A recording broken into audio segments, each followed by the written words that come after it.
And should most companies, you can just buy some security software and that's enough, or do you need to employ a consultant?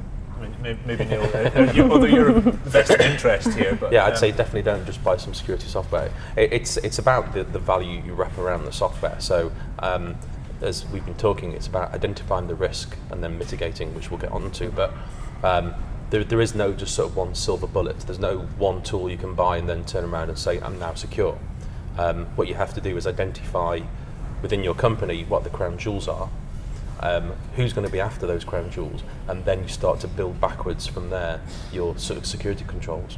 Okay. And that's probably the best way to do it. I would not advise going out and buying a security tool without the relevant experts around it.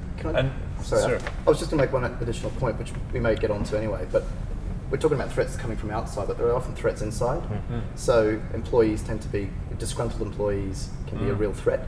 And so as much as everybody's worried about being attacked and DDoS and hacking, ransomware, an employee who's disgruntled with the organisation, maybe leaving, for example, and has access to databases or security, or knows how to shut down a security system to get in and get, can be probably more threatening. Interesting. So from an insurance point of view, is that how do you? Well, firstly, do you have any data that shows where the threat does come from? Is it from the high-profile stuff outside, the external attacks, or is it internal? Well, actually, very in line with what Neil was saying, ransomware is somewhere that we're seeing a lot of claims coming from. So I think last year 16% of our claims were as a result of ransomware and extortion as a result of ransomware. But almost all of them had a degree of human error involved. So like Neil says, you can spend all the money in the world on systems and IT, but if you haven't trained employees not to click on a link, it's all a waste of time. So that's the source of the threat. I guess what you were talking about, Eamon, is the actual motivation or the person. Would it be a disgruntled, do you have data whether it's a disgruntled employee inside the system employing the ransomware, or if it's some external criminal? We've seen cases of both.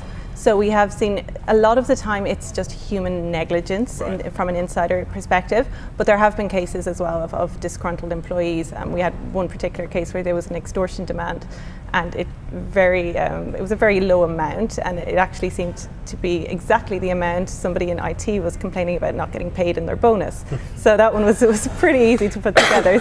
So we do see both, but I think negligence and human error can be a larger extent. So Neil, I wanted to ask you about weaknesses. You have an acronym, PPT, I think. What is that? This is to do with the weaknesses. Yeah, well, before we get onto that, I just want to say, if you want to talk about insider threat, maybe the NSA with Mr. Snowden could obviously give an example there where there was an insider who gained access to areas he shouldn't maybe have access to, and then you saw everyone's seen the fallout from that, where everyone was focused on the perimeter, so bad guys coming in, and the biggest attack they've had, the biggest issue they've had was from an insider with access to then use that data outside.